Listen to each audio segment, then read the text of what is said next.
sir. Yes, sir. What is going on, my people? SandCity Sports. You know what time it is. You know what it is. Listen, late night. Hey, this is when we have to do what we have to do.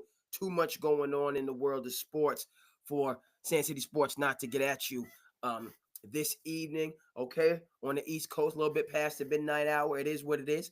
We're going to keep on moving and grooving and get this episode going on because there's so much that we have to get into. So let's go ahead right now. Yep, boop, boop, boop, boop. Got to go through to the different platforms. Okay. The social is good over here. Facebook is good over here. Let's what's going on? Good. The Twitter space is going on. Let's see. Twitch. The Twitch space is going on. And let's come over. Yes, indeed. Yes, indeed. Let's go to the channel. It's a beautiful thing. It's a beautiful thing. The YouTube is going on. So folks, a lot to get to in the world of sports. We're gonna start from home base. We're gonna start from the strong point, the WNBA finals. Okay, did not disappoint. Liberty, Lynx, outstanding game, going to overtime. Barclays Center was rocking, and again, for the folks out there, I can't even begin to see, lost for words, express the joy, the enthusiasm, just in terms of a celebration of the game. But there is this narrative about the WNBA, and a lot we're going to talk about. Yes, Angel Reese said what she had to say. Okay, we're going to get to that. There's a lot of WNBA, NBA comparisons. Everybody wants to talk about the dollars and the money, and I'm all for that narrative. That's all good and well. But before we get there, this idea that the WNBA is not a brand. This idea that the WNBA does not have support. Did you see the game? I hope you did. I know you did because it was an overtime thriller, just like last year's WNBA finals, which was in BK in Brooklyn, if I'm not mistaken. I'm almost positive that it was in Brooklyn, but it was the Liberty Aces. Our homegirl Aja Wilson had to come through and take the crown, but it was a tremendous game. And this year it's the same thing.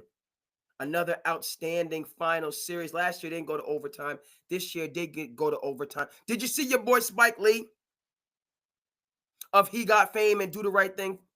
Celebrity, great filmmaker in American life. Did you see Spike Lee on the sidelines? Of course, he's courtside. Okay. The man was down the man was touching earth. He touched the hardwood as the game is in the balance. Second to second. In order to help the Liberty get through to the championship.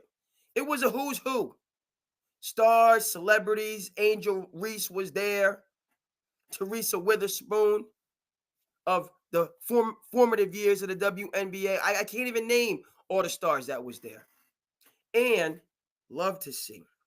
Wasn't aware of this, but Joe Tsai, owner of the Brooklyn Nets, one of the new, yes, I'll say innovative owners in the NBA, here to stay, coming in after Prokhorov. Prokhorov came in, a lot of money, wanted to, get rich quick. And, he made some money on his NBA, ownership, and then he had to go to his next. But Joe Tsai, owner, I have a tremendous amount of respect for because of how he handled the Kyrie, Kevin Durant, James Harden situation. Took back control of his franchise, put it on a blue collar path. Okay, story for him. Well, we'll get to that when we get to the NBA. But Joe Tsai, owner of the Liberty, along with his wife, and his wife was the one at the podium talking about this investment, this victory, and the vision going forward for not only the New York Liberty, but also the WNBA writ large. It was tremendous. Okay, so shout out to the Minnesota Lynx as we're having this conversation. We're going to go and see. I know we late night, but it is what it is, folks. It is what it is in terms of getting this episode on. I hope people are rocking with me right now. But I know it is, East Coast is a little bit late. But hey, we get a couple hours and we ready for Monday. You understand? We have to do the passion project. We have to do what fuels us. I'm so proud. We got the SandCity Sport. Let me get mine. This is for my back. But come check out the SandCity. We got some merchandise for you people. Flex foot. Extra comfortable. Shout out to the flag man here on the Cape. Shout out to the flag man for my Cape Cod people. You know what it is. My cousin Tim Luce does it all. Okay, the flag man, get your banners, get your shirts, all, memorabilia, this, that, and the third. Very active in the youth sports realm in terms of the flag football and the basketball and travel. You know what I mean? He's a one-man conglomerate. And so we appreciate we appreciate the SandCity Sports. Now, I mean, the SandCity Sports. Hey, we it is what it is. So we're coming at you a little bit late, but I'm gonna say it again. If those on the West Coast, not that late, but we do this, okay? The passion. We're gonna get a couple of hours. Gonna be ready to go Monday, okay? To power through the work week. Back to the W.N.B.A. finals, folks. Listen, okay? The Minnesota Lynx. This game could have gone either way. And Collier, for the Lynx, for my money, was the best player in the series. Got buckets down the stretch to get them to tied.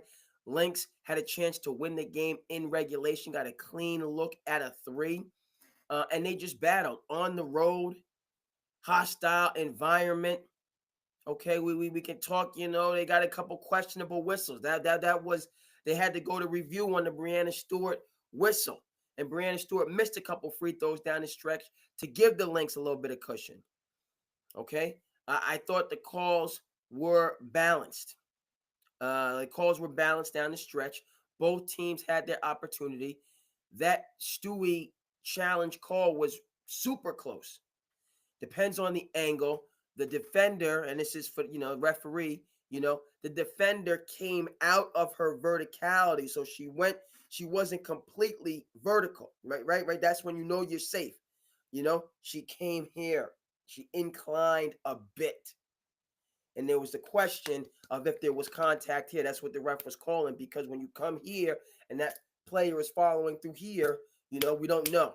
If you're straight up here, we know that can never happen. When you're completely vertical, any contact would be on the follow through, but you have that space from the floor to the ceiling. So even if the player in the follow through makes contact with you, that's not a foul. Okay, go back and watch the 2004 NBA Finals. Tayshaun Prince had a tremendous contest, verticality on Kobe Bryant. All right, in game 1, I believe, game 1 or game 2. All right, for the old school. Go back and check that out. I remember it, this is long before I was officiating, right? But if your hands are straight up and that player follows through your verticality, no question on a foul. In terms of this play, the defender came down, 90-degree, angle, however you want to say it, and that's where there was the question. I tell you, if you looked at, from one angle, it looks like there was contact. If you look at it from the other angle, it might have been that even though she was not completely vertical, that Stewie followed through. The follow through was next to, she didn't follow through straight through the contest. So it was very close. All right, but decided on a foul. Stewart went to the free throw line, knocked those 2 free throws down. And again, that was huge because she had missed free throws prior to that, right? If she doesn't knock those 2 free throws down, then we're having a possibly different conversation. Knocks 2 free throws down. Lynx had a good look, clean look, that they didn't convert. And then the Liberty came out, won the tip, and they just got a rhythm play. Inescu comes through, hits the shooter, hand down, rhythm, boom, got it, and put them up 3. And they just, the Lynx were never, they got that first bucket, even though it's a 5-minute overtime, they had plenty of time. They were never able to get it to 1 point, 2 points. They were always playing from behind, and they never, they were always behind. Is what we saw in overtime. Ridiculous foul on Collier when they went down 5. That was ridiculous from the standpoint that I know you're down 5, but she's, Collier was the best player on the floor, as far as I'm concerned. And just in watching this series, that battle, between Collier and Stewart was top flight. Collier, the defensive intensity, and Collier, she was just getting buckets down the stretch. Getting clean looks. This contentious, high energy. Just a battle of a game. This game was a rock fight. Offensive players were not getting clean shots throughout the game. There wasn't much rhythm, and you can just players. Inescu did not have a good game. Stewart did not have a good game. Okay, defensive battle, which I don't mind one bit. But what I'm saying to you, and that Collier was scheming up clean looks. Like she was getting, and got to get the MVP for the Liberty, the center. Okay, I have to pull that up for you. Um, she was getting in the post when she had a mouse in the house, and this is not good because I should know my names. I know Stewart. I know Unescu. I got to get my all the names from the team. I know Collier. I know McBride. Okay, the guards for the Lynx. Guard with the blonde hair. She was woo woo quick with it. Um, but yeah, just back and forth, back and forth. Shout out to the Lynx. The Lynx were not on my radar. Once the Aces were out of it, I just thought it was the Liberty. They were just gonna cruise, and the Lynx gave them all they could handle. Every game, really in the series, was 2, 3, 4 points, very close. Okay, so yes, let's be clear. The Liberty, that because if Stewart doesn't go to the free throw line to have those 2 free throws, we could be having a very different conversation. It was close. Advantage Lynx, excuse me, advantage Liberty. The free throws were hit. I want to make it very clear. I'm not insinuating that the referees in any way had a deciding factor in this game because the Lynx got their calls. And now we go to overtime. It could have been a clear path. They called a common foul, But, if the scales, in terms of it was balanced, but the scale slightly tilted towards the Liberty. Just to give them, I thought that Collier's 5th foul was preposterous on this subject. Preposterous. Go ahead, go back and look at it. Her 5th foul on Brianna Stewart to put Stewart to the free throw line when she missed those 2 free throws was ridiculous in the context of this game. Ridiculous. Okay? But again, I'm not insinuating or establishing that the refs were the deciding factor in this game. Okay? Because, again, the Lynx had their chances to knock them out, which they didn't take. And then, you just let a team kind of hang around. Overtime was different. Regulation, advantage Lynx. Overtime, the Liberty, they were just ahead, and the Lynx could not, they just did not get back even, right? When you're in that type of 13, 14, 15 round battle for the athlete, you know what I mean? The critic out here can say whatever they want. The credit is for the person in the arena. We know this. The credit is for them that are in the arena. Okay? All right. And so when you're, you players are tired and, it's just, you're just battling. And in the context of that, what I'm saying is that, the Lynx, one more possession, one more play in regulation, they could have closed the door because the Liberty was on the ropes. And then that's what you saw in the overtime. The Lynx, they just that lead, even though it's, 1 possession 3 or 2 possession 5, you can just feel them, they just gassed essentially. And then when Collier fouled out, that was about it. So thrilled for the Liberty, and we're going to talk about the New York movement that we have. We want to talk about some baseball, and the NBA season starts on Tuesday. Knicks -5 in Boston. Knicks -5 in Boston. Frankly, I should be at the game. Okay, can I? Well, it's the ring ceremony, and it's going to be a lot, expensive tickets. I don't care. My New York Knicks, NBA championship favorites this year. Yes, I said it. This year.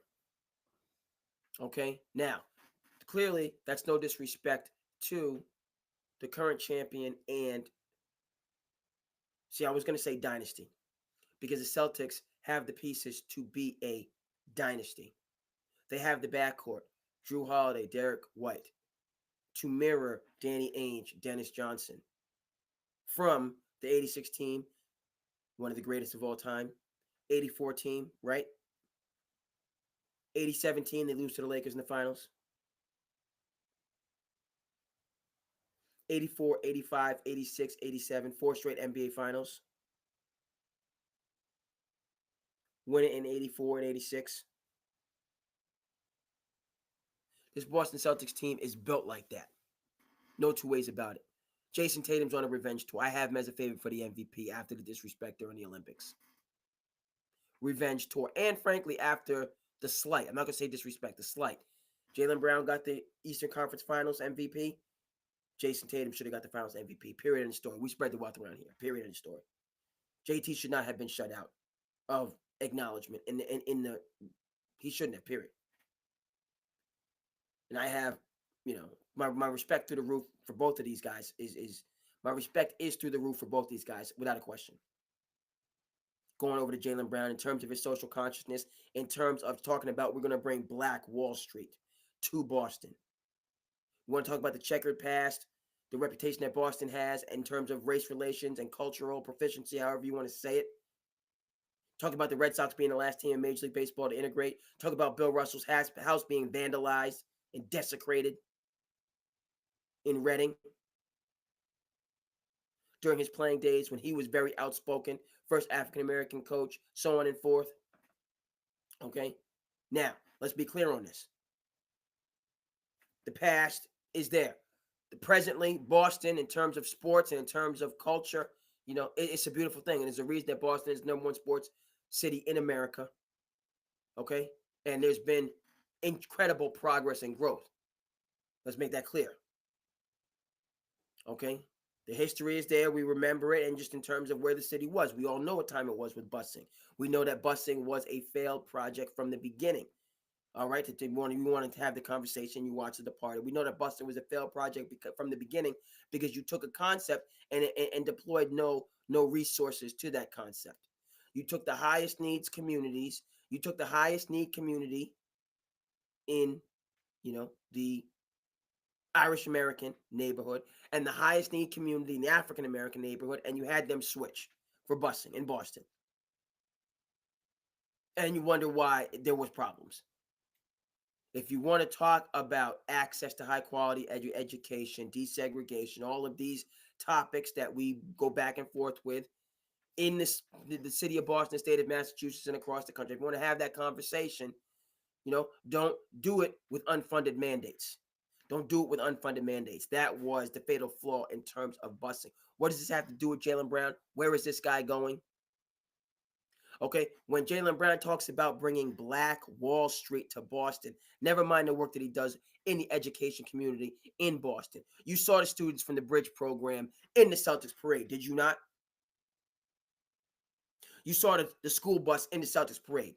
Those students from the Bridge program participating in said celebration. You saw that. That's Jaylen Brown right there. You want to talk about T. Clark Tuesdays? Remembering the late, great Terrence Clark? Pride of Boston. NBA draft pick forthcoming. Passed away tragically in a car accident. Jaylen Brown keeping his name alive. T. Clark Tuesdays, which he does through the Thust Foundation. Vice president of the NBA Players Association. Okay. He's a one-man movement. Right? So respect is off the charts for him. But again, back to Black Wall Street. That's talking about addressing some systemic issues with real change. Not just talk, not just ideas, not just kumbaya. We're putting structures and resources in place for people to have access to opportunity to better themselves, move forward, and reduce some of the negative outcomes.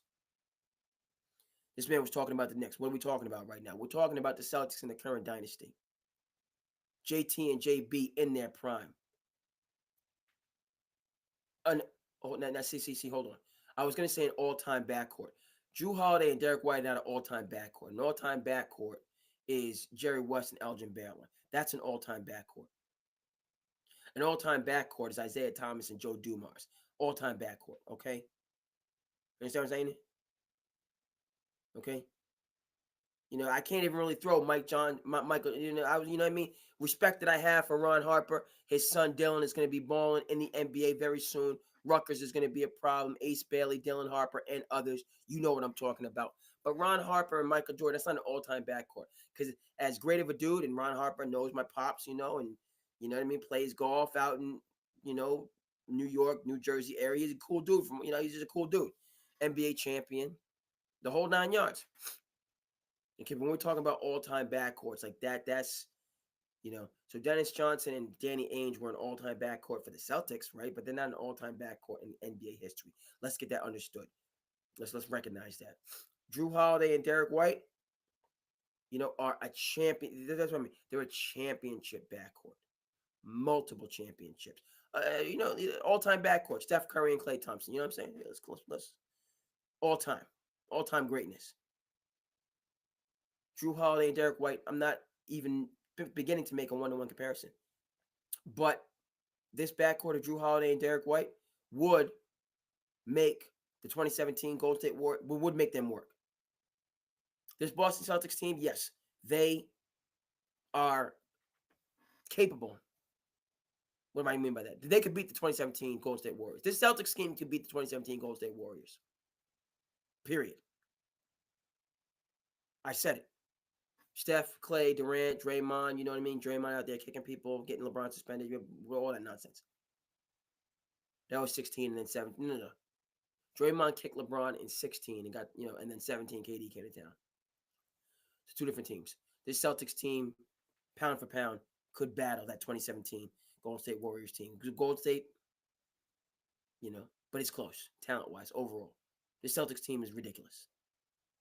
Crispy P, Brad Stevens doing what he's doing in the front office. My Knicks are going to challenge them. It's going 7, no question about it. And they're going to win on Tuesday by 5. Sorry, you know what I mean? I feel, Boston, and we know Boston sports, man. Don't get crazy. You're going to see me at a Celtics game with my Tom Thibodeau jersey on. It is what it is. Don't, let's not get crazy, and let's keep it respectful. But that's what it's going. You're going to see me in my Tom Thibodeau jersey, at the game. This Knicks team would have challenged the Celtics last year. And now the team is markedly better. Markedly better. Randall wasn't even there, throwing Cat. OG was injured. He'll be healthy. Gonna have him on a minutes restriction, so on and forth. The team has the depth to do it. It makes me upset we lost Ragu DiVincenzo. Upset I am. Pissed about that. But Cat is a better fit than Randall, period. And there was words exchanged, because it's hurtful. La Cosa Nova is La Cosa Nova. We don't just lose a member, La Cosa Nova. We added a member. We didn't add a member in terms of Bridges to lose a member in DiVincenzo. That's not how it works. We needed La Cosa Nova complete. So I'm saying that Randall deal for Cat, and they, we didn't need to put DiVincenzo in there. I'm sorry. We could have put other pieces or draft picks. It just couldn't happen. I thought it was wrong. I disagree. It was wrong. Wrong. Period. Okay. And if we have to give up, you know what I mean? Like, less is more at times. Like, if we would have had to give up whoever, I'm not going to put any names out there, but I would have rather them give up those guys and keep La Cosa Nova together to get the championship that the Knicks are hungering for. If we give up, now, there's players on the Knicks roster. Shamet is a bucket. Kolek, is ready to play. He's ready right now. We saw what, Dalton Connect did. Dalton Connect, the kid from Tennessee, he's ready. Today, day one. Teams passed on him, he's older, and I don't know, but he's a surefire commodity when versus this 18, 19-year-old, you don't know. Right? So Kolek is in that. So, there's players that can come in and fill campaign, can do what DiVincenzo did, but they're not, you don't know, DiVincenzo and Brunson and Hart, it was just, you know, you can't recreate that in 1 year, is what I'm saying. So, yes, I'm saying it. They shouldn't have given up Ragu. I'm going to say it again and again and again and again. And if one of these promising players, or, that's, I would have gone in that route. Yes, gone in that route. They didn't. It bothers me. I think, it's now, is it, it's a hole and it's a loss. That's right. It's a hole and it's a loss. Nonetheless, it's not glaring just because, like Bridges, um, you know, is all-star level. DiVincenzo is very good.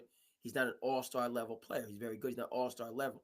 And Bridges doesn't buy into this load management junk science nonsense. He shows up to work every single day.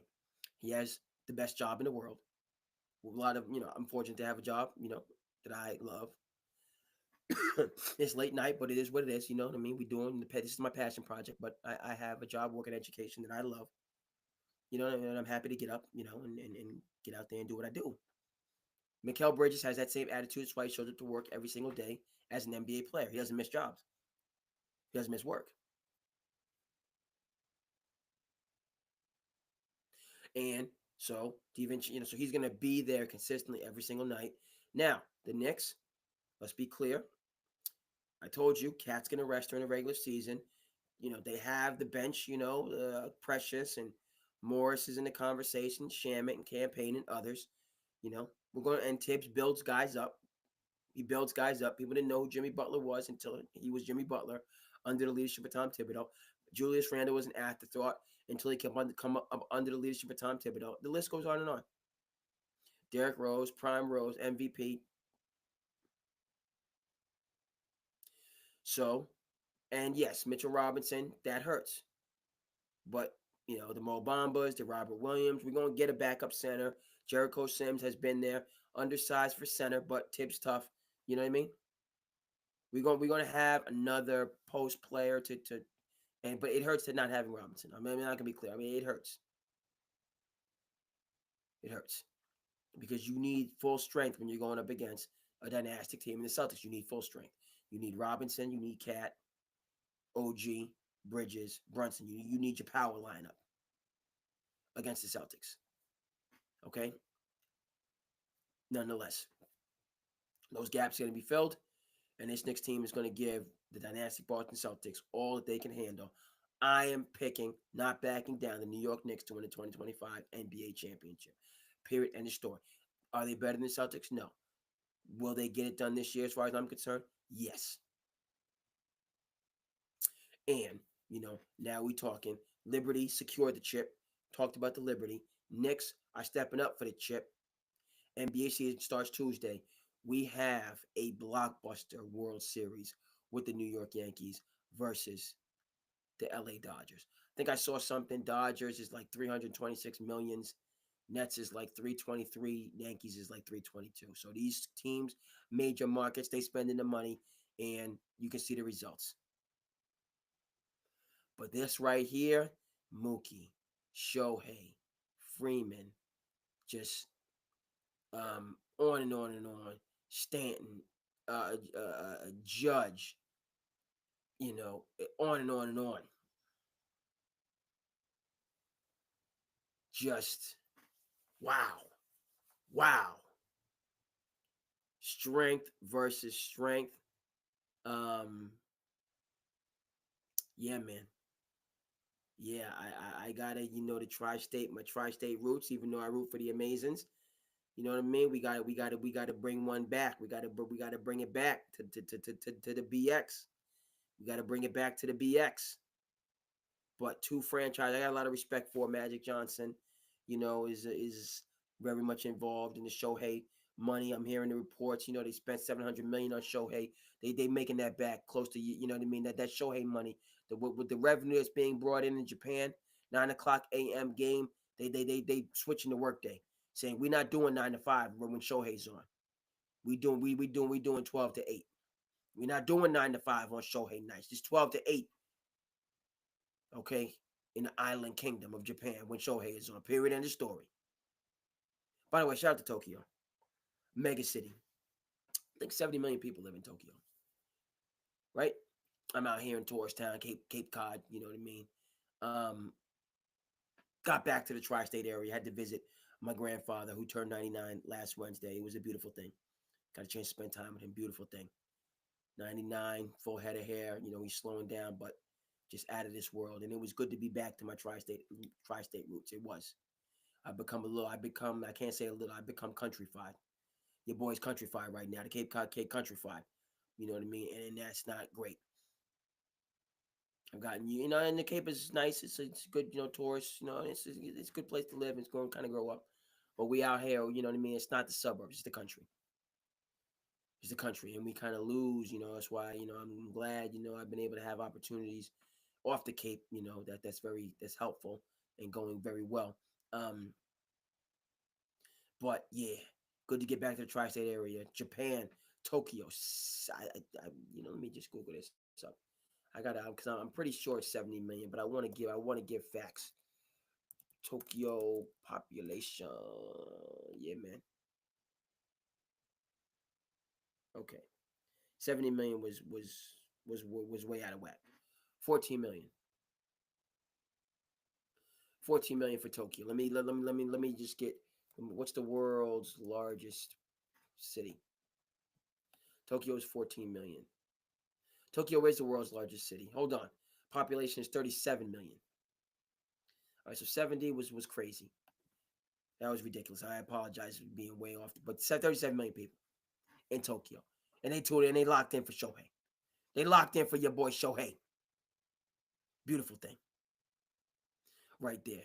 You know what I mean? And so yeah, and Shohei's the man. I would, he's not. He's just not even pitching. He can do that. I like to see him get on the mound, frankly, as he I know it's his first year with LA, but I like to see him get on the mound. He doesn't have to do it, but he was, prime Shohei at the beginning of last season. At the beginning of last season, before he got injured, that was Bo Jackson level excellence. It was crazy how Shohei began last season before his injury. Some of the, one of them, Deion Sanders when he's playing football. It was, you know, just I can't, I'm lost for words. But it was phenomenal. And that's not even doing it justice in terms of how we began last season.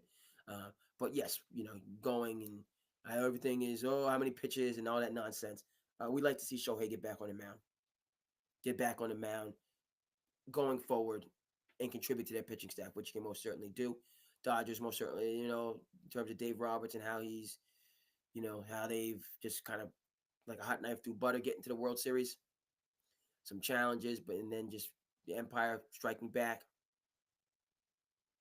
But this is a juggernaut of a series. And hey, New York, Liberty got it. Knicks, Yankees.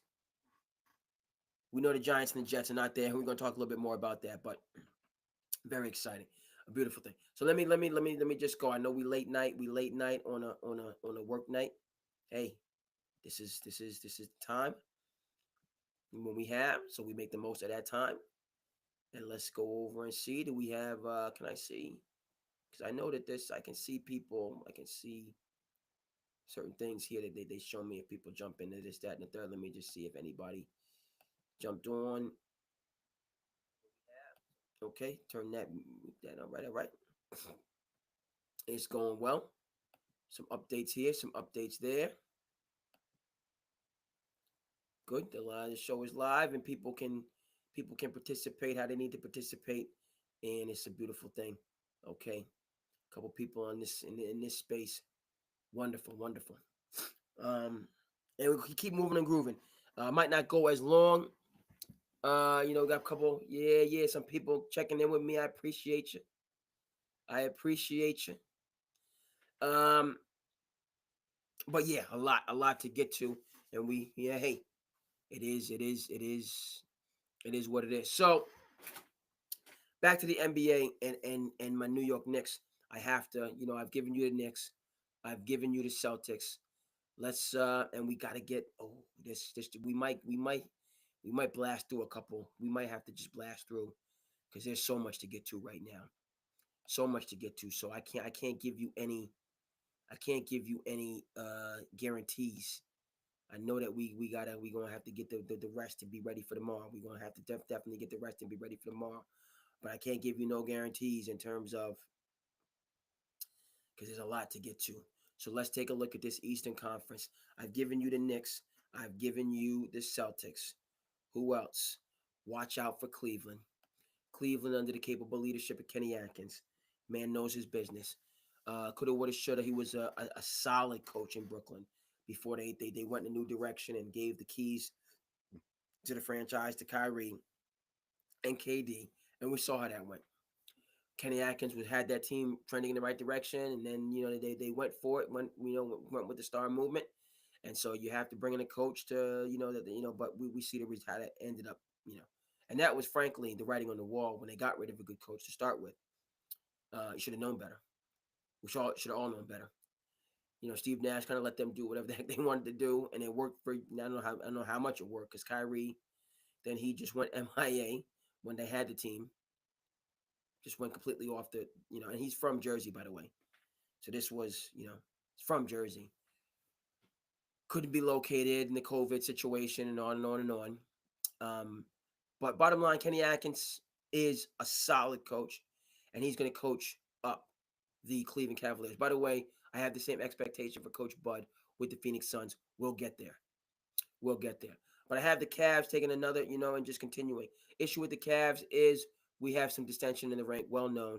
Garland and Mitchell do not get along. And I don't think that's went anywhere. Garland demanded out. So he's coming back, which I frankly respect as an organization in terms of not capitulating. And we just got to see if Kenny Atkins can create that environment, and guys, rage, quit, and I'm not going to do this, that, and the third.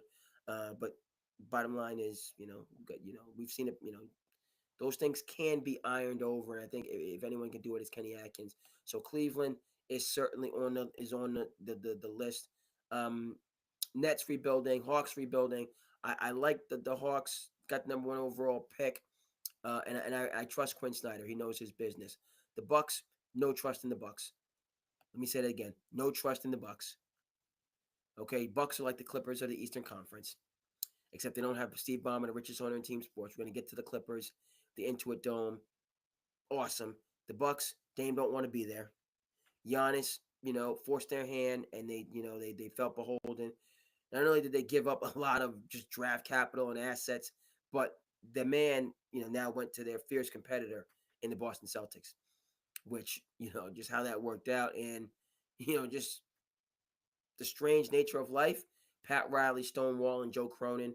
Joe Cronin, the general manager of the Portland Trailblazers. Pat Riley basically strong-arming him because Dame wanted to get to Miami, and Riley would negotiate in good faith. I don't know. I don't know how he's negotiating. I don't want to say that. You know what I mean? All due respect to Pat Riley. But they had their lack of understanding. And so Cronin was like, I'm sending him to anybody but Miami, and Brad Stevens swooped in, and the rest is history. So, so your guy goes to your chief rival. Dame wants to be in Miami. He's in the frozen north and in Milwaukee. I just don't think that he's thrilled about it. And Giannis, this is, I played GM. It didn't work out. And they've fallen back behind. So they're behind the Knicks. They're behind the Celtics. Frankly, they're behind the 76ers, even though Joel Embiid's not going to be there. But Nick Nurse knows his business. And who is their general? Daryl Morey knows his business. So period, end story. So the Milwaukee Bucks, and then they continue to slide in the Eastern Conference from that lofty perch where they were. Should have never got rid of Coach Bud to start with. Bring in again Giannis' handpicked guy. We're at last like 30 games. Now you bring in retread Doc Rivers, who, Doc Rivers knows how to coach a team and kind of get, he knows the structure, how to deal with stars, all the rest of that stuff. In the playoffs, who knows? And, Doc Rivers is not the guy to like unify and get guys on board. He's not like a Jason Kidd who was able to get through at long last to Kyrie Irving and have Kyrie Irving play the best season of his NBA career, start to finish, no doubt about that. But that was Jason Kidd getting through to him, right? A lot of people, myself included, thought it was bananas when they brought in Kyrie, Luka needs a star. Of all the people that you can get, you're gonna bring in Kyrie, who's the chemistry killer. Just you tanked so many teams in a row. And last year they make it to the NBA Finals, and Kyrie Irving is a model citizen. That's Jason Kidd. That's Mark Cuban. Even though Mark Cuban sold the team, and still has like a management stake, but that's just incredible. And then Kyrie Irving theoretically is the perfect person for the Dallas Mavericks system. Perfect person because Dallas Mavericks want to play isolation. They're going to, and Jason Kidd being a point guard is going to know how to find that matchup, that weakness in your armor. And we're going to put somebody on the island and we're going to cook him and we're going to get into the paint. And then we're going to kick it out for threes. The whole analytics, new threes or dunks, which I don't necessarily agree with, but that's how they play. And clearly, they just have two offensive. And Jason Kidd's like, yeah, you have all these guys. And yes, I know defenses, how to play, you can play defense, but it's a more wide open game, so on and forth. So Jason Kidd is like, we are going to out offense you guys, period, end story. And you can set up all this defensive stuff that you want to do, but Luka is going to get his and Kyrie's going to get his, and our shooter's going to make shots, period.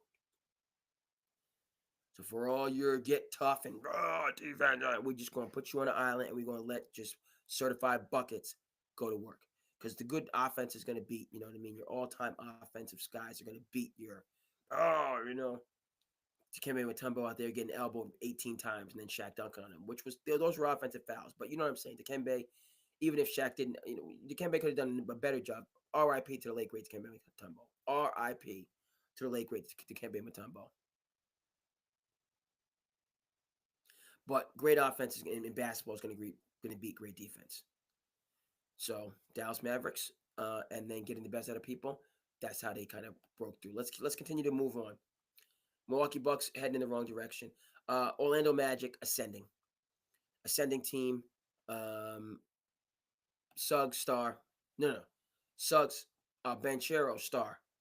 Suggs top draft pick. And he's just the Orlando Magic. How they get guys to buy in, like really going 10 deep and committing to team. Orlando Magic, they're just, and then, Mosley, their coach. So they're going to be challenging for a top 5 spot. We got the Celtics, we got the Knicks. Celtics, Knicks. Philly, who knows? Maxi's ready. George, not. Embiid, not. We'll see. Cleveland, I just think Cleveland's got the younger legs.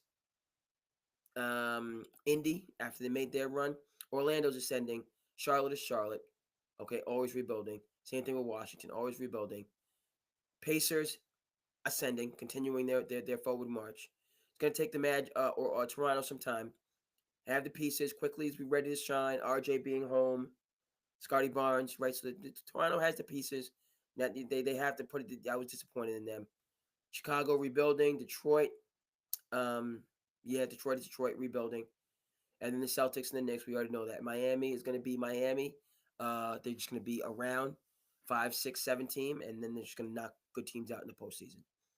Okay, Miami will not, and in Miami with Jimmy Butler, they bring in Scary Terry. Yeah, so Miami has, but they're not going to blow the world. They're not going to, as they've done. But the playoff time, the second season, they'll be ready to knock some teams out. Let's go to the West. The Western. All right, I'm just going to be clear with this. Sacramento Kings are my team to break through in the West. Sacramento Kings. Okay, it hurt them. Malik Monk not being there down the stretch. Yes, it hurt them. So had he been there, I think they would have won and gotten in. They would have been very competitive. Last year was wide open in the West. This year, DeMar DeRozan, excellent pickup. Excellent pickup to go along with Fox and Sabonis. Mike Brown, how he plays. They got Huter, Malik. So Kings, yes. Heard it here first, second, and third. Nuggets not going anywhere. Dallas not going anywhere.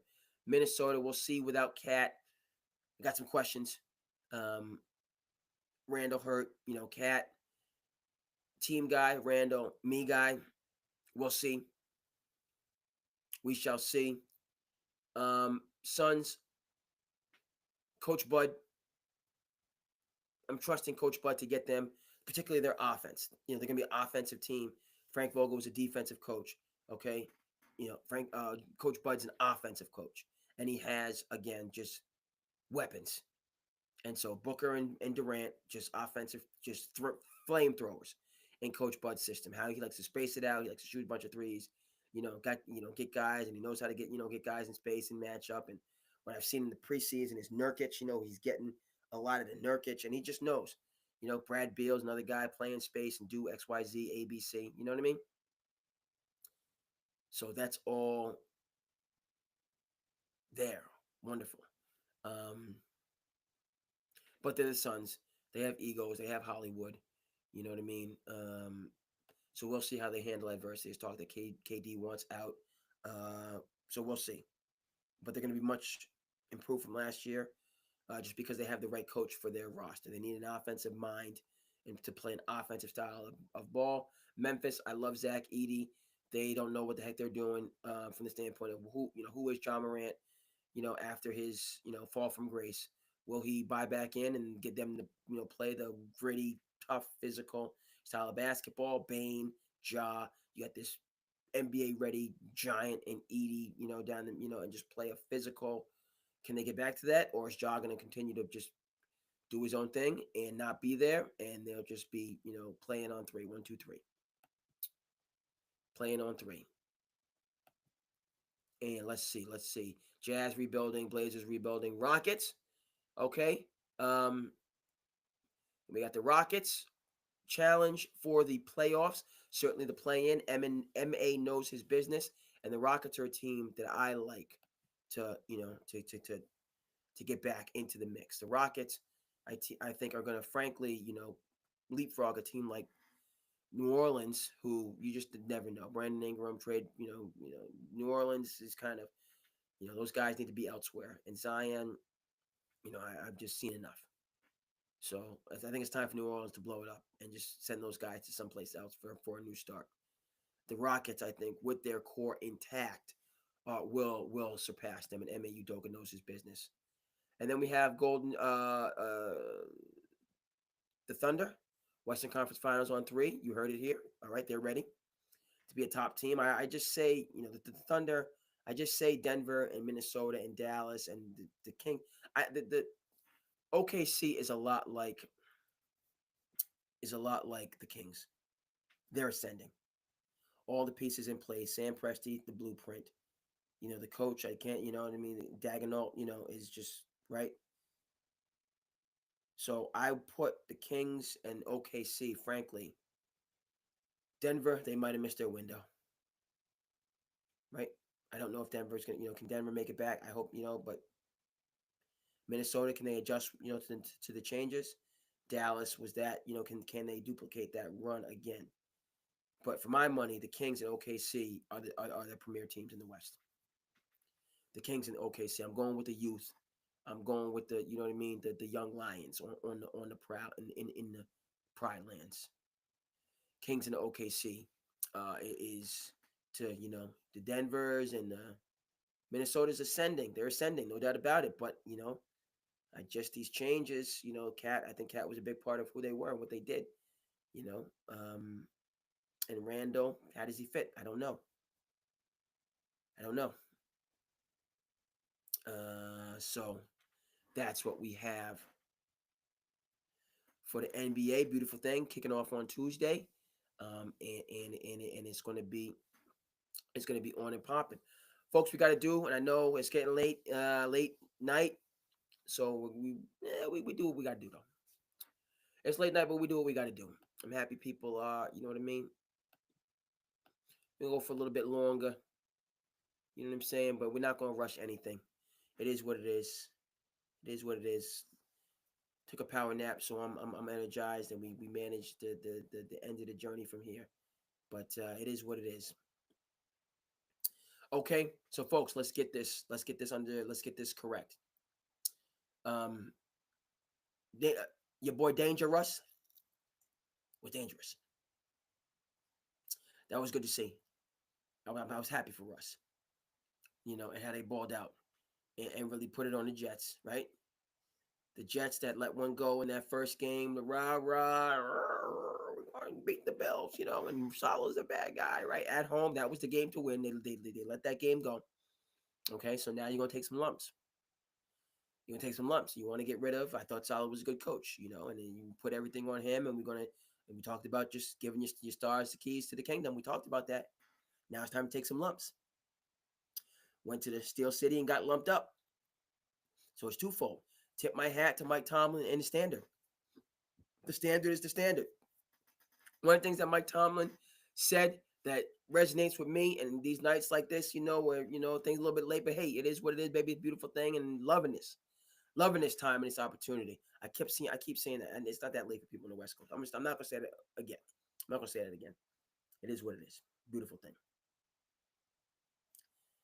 Mike Tomlin, go check out his video about not running from coaching.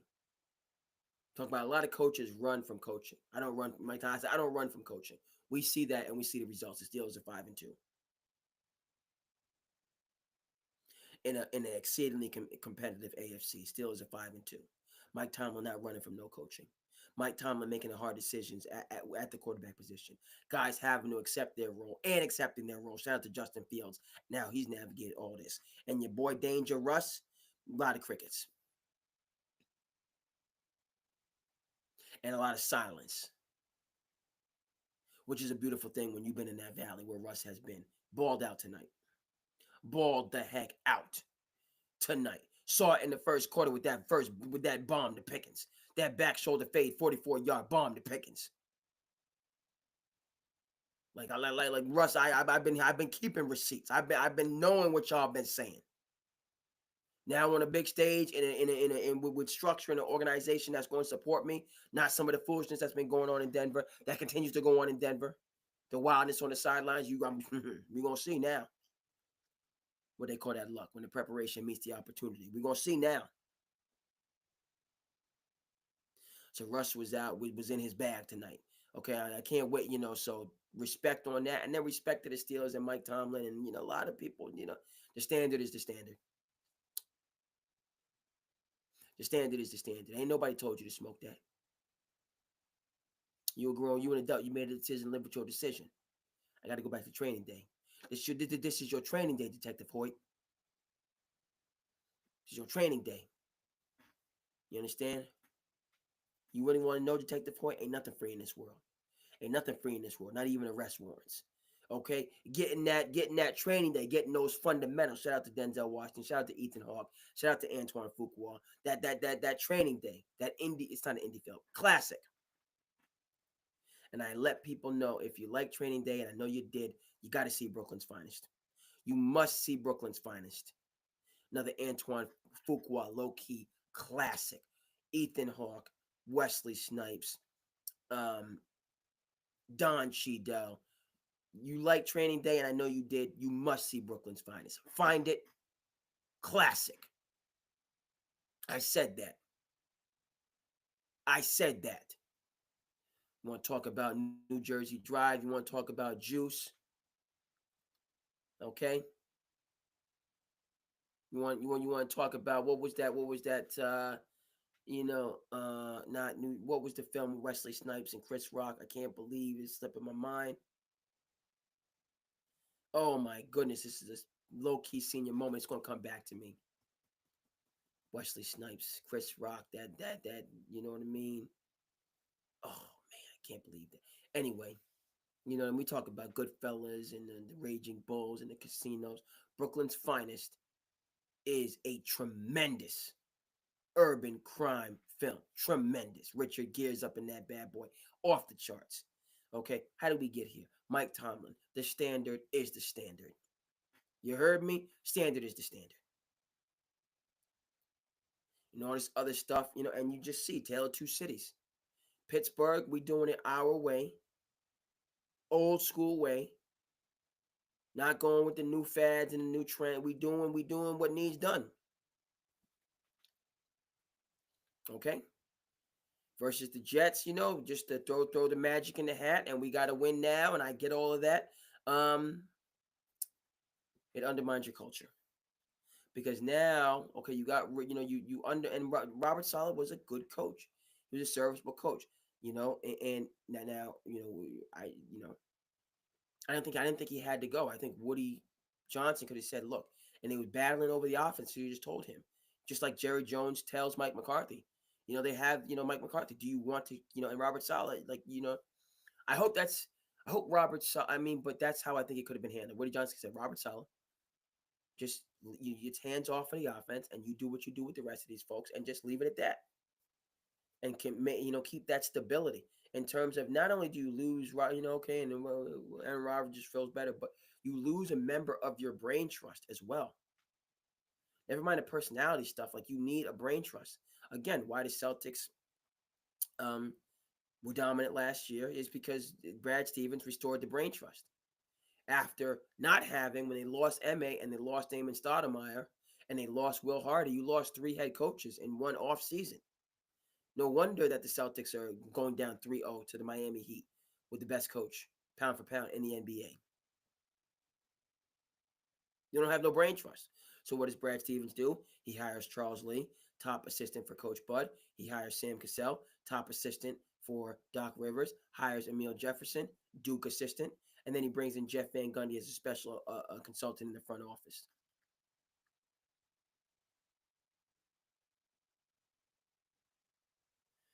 That's a CIA NSA level brain trust of basketball wisdom and knowledge and understanding that Brad Stevens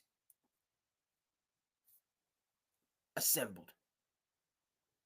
The Jets, you boot Salah, you know what I mean? Now, personalities and Aaron Rodgers, they don't talk to each other, but you don't have that knowledge in your war room. All right, so you catch beatdowns. It is what it is.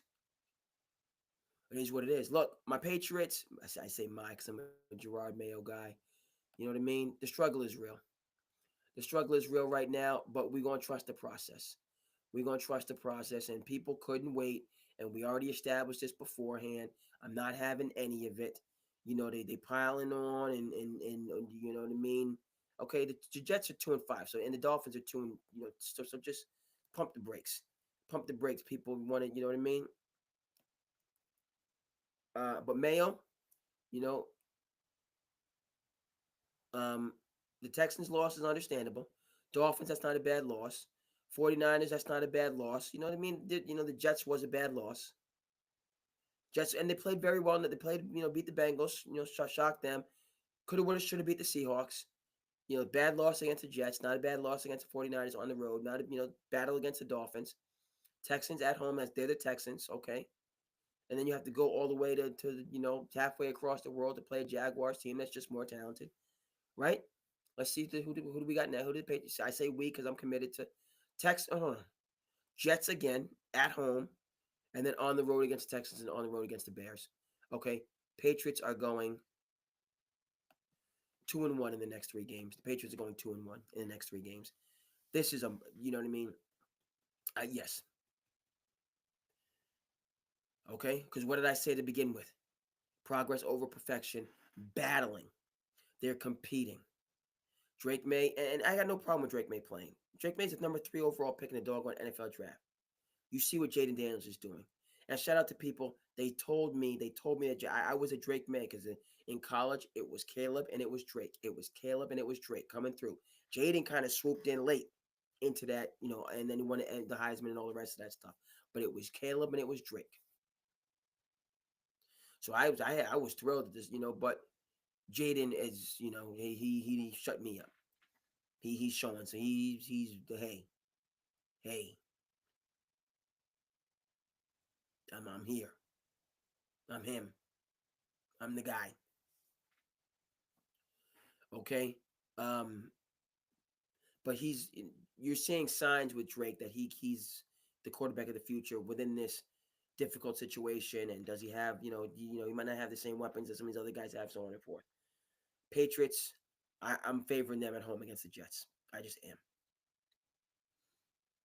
Now the Jets should smack the nonsense out of the Patriots with Adams and all the weapons and things like that. But there's talk about the offensive line being weak, consistently weak. Mayo's a defensive guy, get that pressure on. And if you push a team like the Jets that are in flux, they'll fold because they don't have leadership. Because Aaron Rodgers is leadership, and Aaron Rodgers is committed to Aaron Rodgers. Picking the Patriots, they should beat the Titans as well. Um, Bears, the Patriots 2-1 in the next 3 games. People get up off Gerard. I mean, you can pile on Gerard May all you want, but he's the right man for the job. Right man for the job here. Let's go around. Yes, I said standings. Let's go around. Bills, less is more. Handling business. People forgot about Stephon Diggs. Love that. And because Diggs, my boy Diggs was on my fantasy team, shining bright with the Texans. So that's a win-win. Diggs is shining bright. Doggone lost Nico Collins. He was also on my fantasy team. Don't want to talk about that. But Diggs is shining bright. Very bright. So that's, and then it just, it reached its course. And so they get rid of Diggs. And again, that's why my Knicks, I'm pissed about Ragu, because on paper, they might not be as good, but the culture is just ironclad. And you see the results, 5-2, strong. Steelers, 5-2. Ravens, 4-2. And the Bengals, which are kind of in flux, and then Simpson, and then Cleveland's a dumpster fire. Okay, Houston ascending. Shout out to the freaking Colts. All right, Richardson. Okay, shout out to the Colts. Jaguars got to win today. Who knows? With the Jags, Titans rebuilding. Okay. Chiefs are the Chiefs. Chargers with Harbaugh building it up. Broncos 4-3. Okay. Raiders fire sale. I'd like to see Mason. I'd like to see Crosby go to Detroit. Them losing Hutchinson. I'd like to see Crosby go to Detroit with them losing Hutchinson. Okay. NFC North. Are you kidding me? Are you kidding me? 5-1, 5-1, 5-2, 4-2. NFC North. Goodness gracious. Love to see it. Love to see Tampa Bay 4-2. The institutional support. I love to see it. And so it's a beautiful thing, folks. Listen, done over an hour. Frankly, if we got on a little bit earlier, we go for it, because I got another hour. I'm feeling it right now, but it is, in terms of the time, we have to be mindful. In terms of, we got to get the rest and be ready to do what we do. So thanks so much. You know what I mean? For those that's rocking with me, I have to finish with this, though. Look, folks, had another shift in college sports. Tony Bennett, NCAA champion, Virginia coach, stepping away before the season starts. This is a man, Virginia had been in the mix over the last decade. This is a man who has a number 1 seed, was bounced.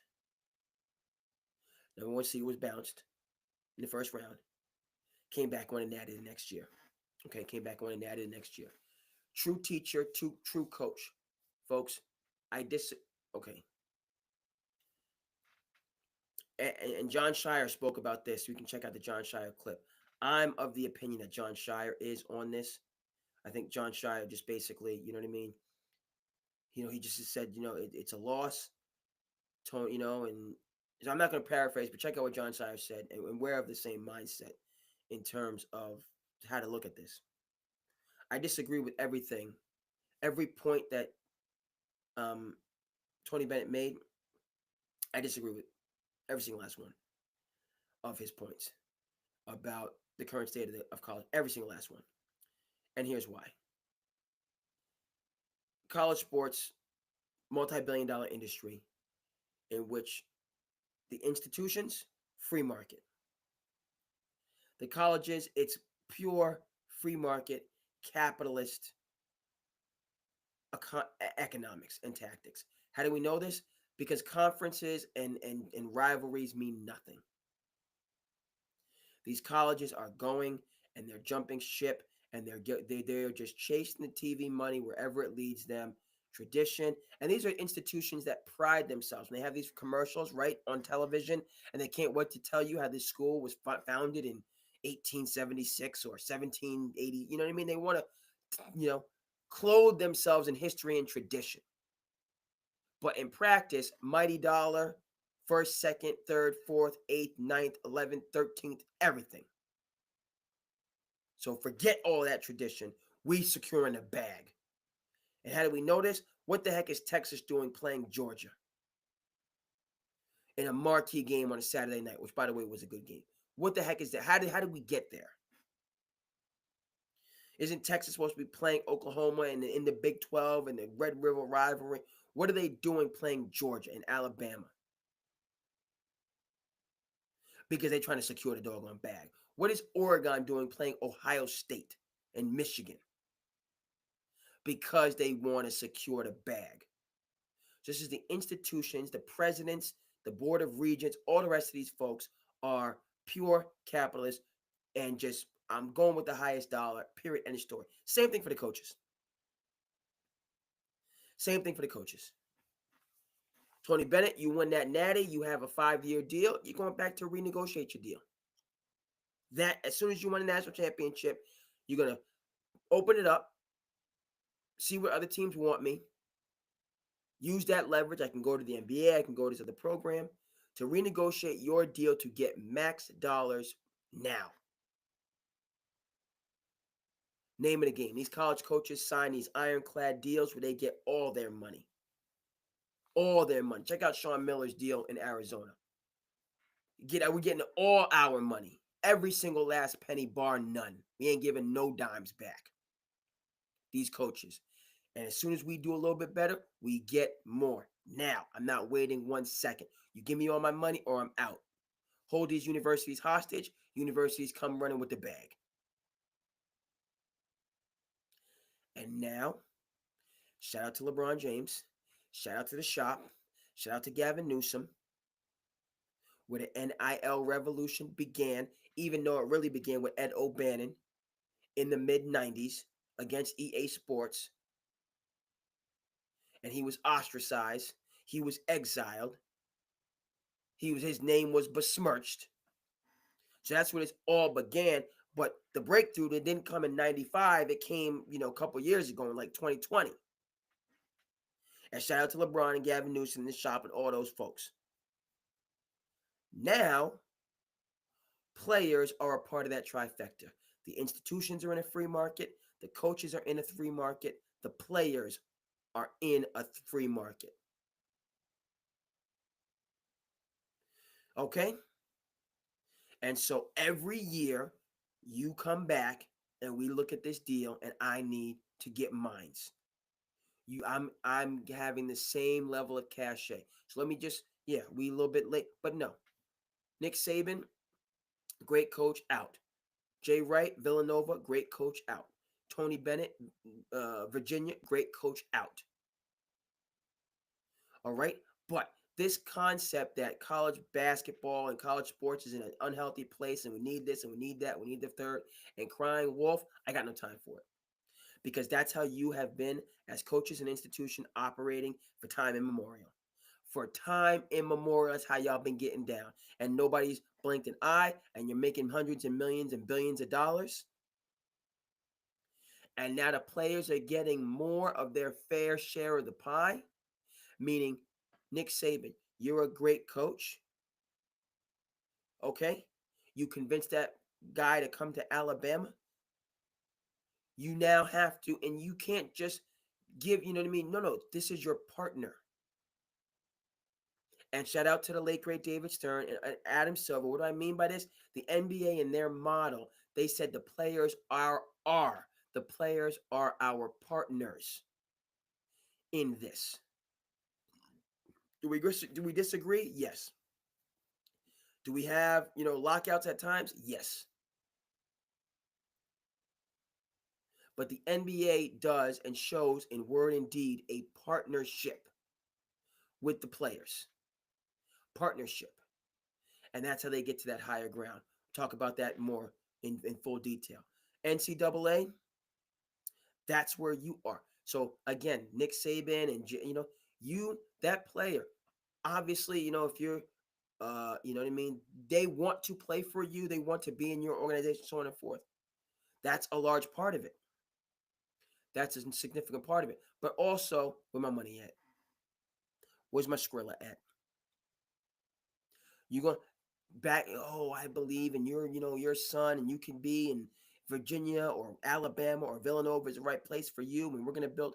All that's good and well. Okay, you're not getting by on, just preferred dorm placements. You're not getting by no more on some Uber Eats. and all your facilities look nice, and no, and give me a bunch of Nikes which you already have. No. Where my Skrilla at? Period. End of story. Okay, these institutions, these coaches, you value these players, you want to establish these relationships. Where's my Skrilla at? Okay, and by the way, since you right back to John Shire, let's talk about the man himself, Coach K. Talk about the man himself. He said, I don't look at myself as a basketball coach. I look at myself as a leader who happens to coach basketball. Let's look at Coach K and the Dream Team and the Redeem Team, excuse me, because Coach K was on the Dream Team staff originally. Go back to 92. But the Redeem Team. And I say to Coach K, how do you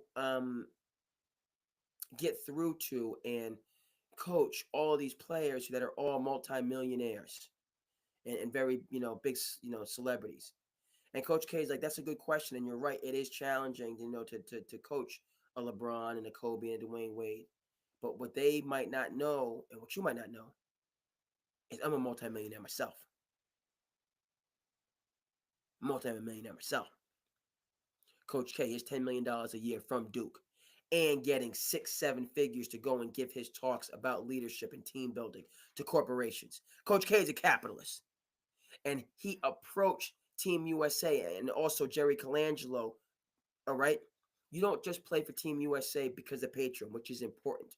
You play for Team USA because this is going to build your brand. We're taking your domestic brand and we are making it into an international, an international conglomerate. That's why, along with the patriotism and the gold medal and on and on and on, but clearly the economic implications of playing for Team USA basketball were chief in terms of getting the best players to buy in and re-up in this program. You are our partners in this success. And that is baseline, fundamental, how this is being addressed and approached. All the way back to college basketball, these great coaches retiring, talking about the system, and we need this, that, and the third. No. You need to come into the 21st century. And you have great programs, and you do this, and you do that, and you do the third. Every off season is a new negotiation.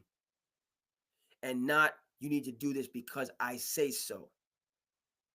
You develop the vision, the plan, the training, the nutrition, all of those things for that player. And lay it out for them to show them how this is going to benefit their journey and career, and then also the institution. You do all of that. And then you get that check out. And you better be ready to sign on the dotted line every offseason to make sure that those players get their market value, just like you do as coaches, and most certainly just like these institutions are doing. That's the new movement. That's the new model. And I don't have any time for any raging and complaining and talking about how things are unhealthy. No. The workers just now have their labor power recognized and are a part of the equation. You want to be a great coach now? You bring those workers into the high-level financial conversations and deliberations and break them off the ends that they need. Folks, thank you for rocking with SandCity Sports. You know what I mean? It is what it is. I'm your host, the Cape Cod Kid, and we will be back again the next time. Peace.